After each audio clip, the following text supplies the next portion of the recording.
For the record, I'm done trying to make y'all comfortable. For the record, you ain't trying to grow, then it's done for you. For the record, lab on me going all the way. For the record, ain't trying to link, no time to waste. For the record, for the record, yeah. For the... What's up, guys? We are right at a week out from when we went to the Drag and Drive Street in Yeet. So we're going to talk a little bit about that and just sort of do a recap of what all went down and talk about the car. I've got our slips here now so we can look at what it did, what it could have done, and different things like that. So let's get into it. I'm going to show you just in what condition the car is in. It's pretty daggone rough, if I may say so. It's pretty rough. Let me show you. It's at one of our local, it's called Scrubbies, and bringing this thing out here. I don't know. Look at this thing, and this may be from some of the oil leak. I probably shouldn't do that too much. It is absolutely trashed. Dust all over it. Some of it's from the ride home, but I mean, it is horrible, horrible, horrible. Looks like we got water on right now. Yeah, so we're gonna get this thing washed up. I'm actually gonna drive it to the house. It has been a week. It has been an absolute week after the street and eat here. It coming back to work and coming back for things. It has been not fun. So let's get this thing washed and we'll head towards the house. All right, so just a real quick spray off, and it's not too terrible. It still has to be hand mitt. It's actually really dirty, so we're just gonna air dry it. We got a lot to do before we can get it in the garage, which we've got to get the camera out. So let me turn this camera around. I'll talk to you. All right, so while we're here in the car, let's do a recap on the Street and Eat Drag and Drive 2022. My thoughts, feelings, everything like that. Whether you care or not, it is what it is. It's gonna be a lot of talking head, so, but I'm make it quick, make it short, make it sweet. I would say my first takeaway from the Street and Eat, obviously weather sucked. I mean, it is what it is. Can't control the weather. And the track that backed out on us, that's not very cool, considering the other one was able to do what needed to be done. So, you know, sort of a black eye there on that track. I know they sent us out a survey about the event, and one of the questions was, do you think Carolina Dragway should be in it again? I mean, for me, I would have to see a lot, like a really, I don't know what you want to call it, like a big effort from that track to be able to justify, putting those racers in that situation again. You know, is that track willing to do what it is needed? You know, are they going to do it again? Is there going to be the slightest chance of, rain and then give up on us? That sucked. That was not cool. I really wanted to go to that track, and so that was quite the letdown. Let's see what else. Obviously, the dynamic of the whole event changed once there was that much rain. It would have been quite a bit more stressful, honestly, had we had to race Shadyside, Union, Carolina, Shadyside. The stress of being able to get fuel, the stress of making the checkpoints and getting to places on time, as well as getting those slips or your desired slip. It just changed everything. When you had to have two slips on each track, it still made it a little stressful, but not near as much as it would have had there been 4 tracks. And honestly, with as many people as went down in that 4 days with only 2 tracks, as many people as didn't make it, it may have been even tighter competition, which, I mean, the dial your own competition was insane.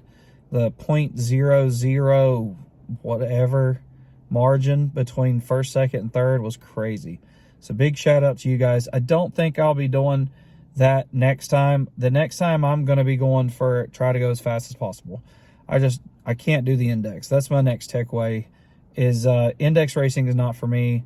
Trying to hit your own time is just not for me. It just hurts. I can't. Whenever I went a personal best, you know, that 579 at 111, and I've got the other one here.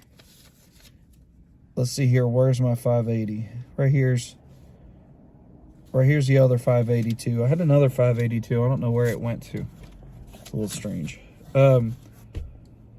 It went 582 at 120.06 with a 131 60 foot.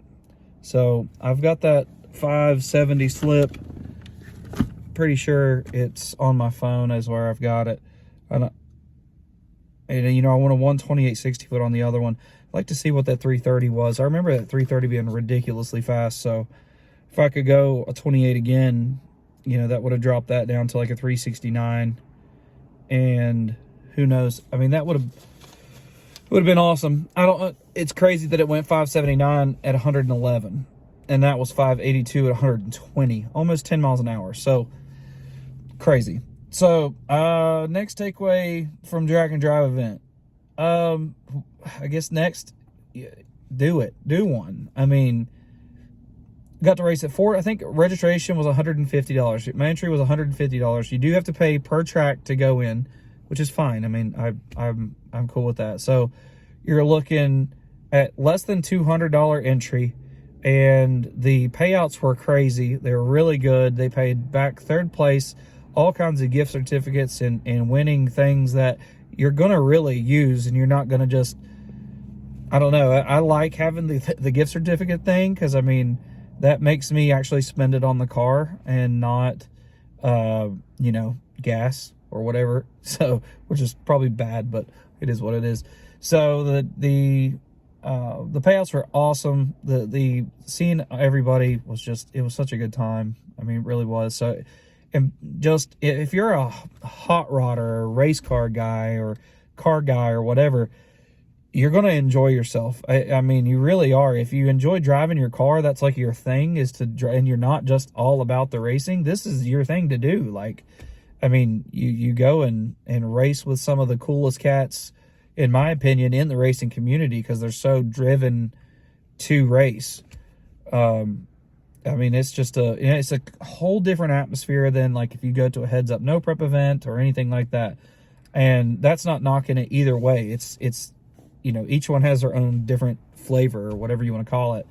And I like all of it. So this was a nice change of pace for me, and I enjoyed it a lot. So the next thing, this might be controversial, it might be not, but if you can't do a drag and drive, if you can't sit there and say, like, you've thought about doing it, and if you immediately think, man, I can't, or I won't, or my car won't, or it would be uncomfortable, or it would be this, or it would be that, you don't have a street car, is my opinion. If you can't do the drag and drive type event, if you can't drive your car all over the place, and you say, well, you know, my shocks are not, they'll bottom out and break, or my suspension's too, you know, I've only got Heim joints, you know, and then it's gonna knock everything loose, and I can't do it because of that, or, you know, the car overheats, or the transmission overheats, or all those excuses. Then you don't have a street car. That's just all there is to it. You may fit street events, you may fit street class rules for other heads up things, but you do not have a street car, no matter what you want to say.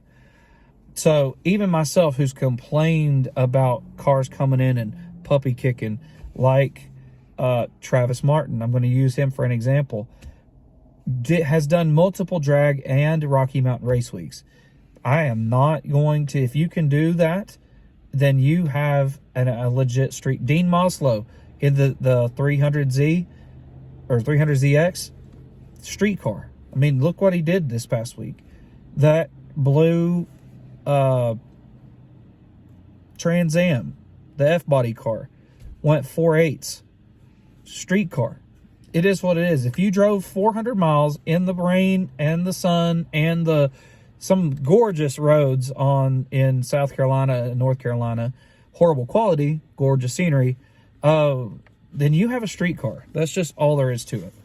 And if you can't, then don't claim street car. Claim race car that likes to street drive every once in a while, especially if it's a cruise for a street race or street car event. That's all. That's all I'm saying. Not that controversial, I don't think. I think a lot would agree with me. And that's why I want to build a different, faster car for this drag and drive type stuff. Just because it looks like limited needs to be in the 5 teens. Unlimited needs to be in the 4.8s. Well, I think actually the blue car was a 4.8 car, 480 in the 8th, which is nasty. That's just crazy. I don't think I'd be able to get there, but I do believe I could get the Fairmont into the mid 5s. I could get this into the mid 5s. So we'll see. We got some work to do. This poor thing, her rear main is leaking, and it's leaking pretty good. I mean, it's manageable, but it's also making a mess. Part of the mess that's back there is from the oil from this thing. So, well, I have rambled on enough. This is about 10 minutes worth of talking, and I'm going to drive this unit to the house. And I got quite a bit of stuff to get out here. Some of Cashton's stuff. You may have seen our basketball. We got us a basketball while we were down there. And so, yeah, that's going to be it. If you can't drag and drive your car, you don't have a street car. Period. And if you think you do, drive it up here. We'll go hit it on the street. I got 2 streets up here. We can hit it. Or 3 streets. We can hit it. And let's see if you really have a street car. All right, let's get it. Peace. For the record, I'm done trying to make y'all comfortable. For the record, you ain't trying to grow, then it's done for you. For the record, lab on me going all the way. For the record, ain't trying to link, no time to waste. For the record, yeah. For the